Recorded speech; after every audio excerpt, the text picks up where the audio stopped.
Hi okay. Hello hi, ಹೇಗಿದ್ದೀರಾ ಎಲ್ಲರೂ? I hope ಎಲ್ಲ ಚೆನ್ನಾಗಿದ್ದೀರಾ ಅಂತ ಅನ್ಕೋತೀನಿ. ಎಲ್ಲರಿಗೂ 76ನೇ ಗಣರಾಜ್ಯೋತ್ಸವದ ಶುಭಾಶಯಗಳು. ಹಾಗೆ ನಮ್ಮ ಮಕ್ಕಳಿಗೂ ಕೂಡ ಗಣರಾಜ್ಯೋತ್ಸವ ಅಂದರೆ ಏನು, ಅದರ ಮಹತ್ವವೇನು ಅಂತ ಈ ವಿಡಿಯೋದಲ್ಲಿ ತಿಳಿಸ್ಕೊಡೋಣ ಅಂತ ಇದ್ದೀನಿ. ದಯವಿಟ್ಟು ಸಬ್ಸ್ಕ್ರೈಬ್ ಮಾಡದೆ ನೋಡ್ತಿರೋ ವೀಕ್ಷಕರು ದಯವಿಟ್ಟು ಸಬ್ಸ್ಕ್ರೈಬ್ ಮಾಡಿ. ನನ್ನ ಚಾನಲ್ ಗ್ರೋ ಆಗೋದಕ್ಕೆ ಹೆಲ್ಪ್ ಆಗುತ್ತೆ. ಮತ್ತು ಬೆಲ್ ಬಟನ್ ಪ್ರೆಸ್ ಮಾಡಿ, ನಾನು ಹಾಕೋ ಎಲ್ಲ ವಿಡಿಯೋಸ್ಗಳು ಕೂಡ ಬರುತ್ತೆ. ದಯವಿಟ್ಟು ಸಪೋರ್ಟ್ ಮಾಡಿ. Thank you.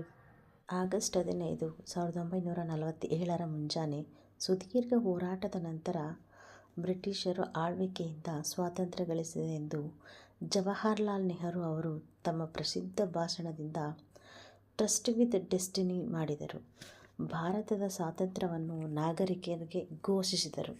ಆದರೆ ದುಃಖಕರ ಏನಪ್ಪ ಅಂದರೆ, ಈ ಸ್ವಾತಂತ್ರ್ಯ ಪ್ರಜಾಪ್ರಭುತ್ವ ಮತ್ತು ಸ್ವಯಂ ಸರ್ಕಾರವನ್ನು ಆಯ್ಕೆ ಮಾಡಿರಲೇ ಇಲ್ಲ. ಆಗ ಭಾರತವು ಅಧಿಕೃತ ಸಂವಿಧಾನವನ್ನು ಹೊಂದಿರದ ಕಾರಣ ನಮ್ಮ ದೇಶದ ಸ್ವಾತಂತ್ರ್ಯದ ನಂತರವೂ ರಾಜರು ಆಳ್ವಿಕೆಯನ್ನು ನಡೆಸ್ತಾ ಇದ್ದರು. ಅಂದರೆ ಪ್ರಜಾಪ್ರಭುತ್ವವೇ ಆಗಿತ್ತು, ರಾಜರೇ ನಡೆಸ್ತಾ ಇದ್ದರು. ಆಗ ಡಾಕ್ಟರ್ BR ಅಂಬೇಡ್ಕರ್ ಅವರು ಅಧ್ಯಕ್ಷತೆಯಲ್ಲಿ 6 ಜನರ ಸದಸ್ಯರನ್ನು ಒಳಗೊಂಡ ಸಂವಿಧಾನ ರಚನೆ ಕರಡು ಸಮಿತಿ ರಚನೆಯಾಯಿತು. ಅಂಬೇಡ್ಕರ್ ಅವರು ಎಲ್ಲ ದೇಶಗಳ ಸಂವಿಧಾನವನ್ನು ಅಧ್ಯಯನ ಮಾಡಿ ನಮ್ಮ ದೇಶಕ್ಕೆ ಸರಿಹೊಂದುವ ಸಂವಿಧಾನವನ್ನು ರಚಿಸಿದರು. ಈ ಸಂವಿಧಾನವನ್ನು ಅಂಗೀಕರಿಸಲು ನಿಖರವಾಗಿ 2 ವರ್ಷ 11 ತಿಂಗಳು 18 ದಿನಗಳನ್ನು ತೆಗೆದುಕೊಂಡಿತು. ಅಂತಿಮವಾಗಿ ಜನವರಿ 26, 1950ರಂದು ಭಾರತೀಯ ಸಂವಿಧಾನವು ಜಾರಿಗೆ ಬಂದಾಗ ಭಾರತವು ವಿಶ್ವದ ಅತಿ ದೊಡ್ಡ ಪ್ರಜಾಪ್ರಭುತ್ವ ರಾಷ್ಟ್ರದಲ್ಲಿ ಒಂದಾಗಿದೆ. ಹಾಗೆ ಭಾರತವನ್ನು ಸಾರ್ವಭೌಮ, ಸಮಾಜವಾದಿ, ಜಾತ್ಯತೀತ, ಪ್ರಜಾಸತ್ತಾತ್ಮಕ ಗಣರಾಜ್ಯ ಎಂದು ಘೋಷಿಸಿದ ದಿನ.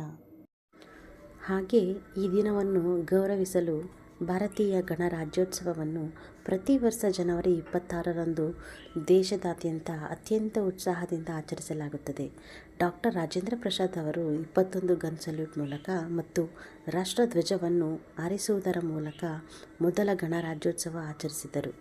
ಅಂದಿನಿಂದ ಜನವರಿ 26ರನ್ನು ಸರ್ಕಾರಿ ರಜದ ದಿನವೆಂದು ಘೋಷಿಸಲಾಯಿತು.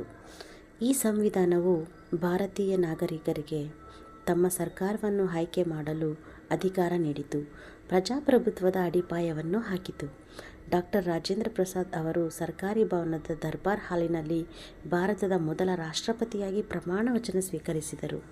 ಇನ್ನು ಆಚರಣೆಗಳಿಗೆ ಬಂದರೆ ಪೆರೇಡ್ಗಳು, ಸಾಂಸ್ಕೃತಿಕ ಕಾರ್ಯಕ್ರಮಗಳು, ಶಾಲಾ ಮಕ್ಕಳು ಸಿಹಿ ಹಂಚುವುದು, ಹಾಗೆ ಬಾವುಟ ಹಾರಿಸುವುದು, ಸರ್ಕಾರಿ ಆಫೀಸ್ಗಳಲ್ಲೂ ಕೂಡ ಆಚರಣೆ ಮಾಡ್ತಾರೆ.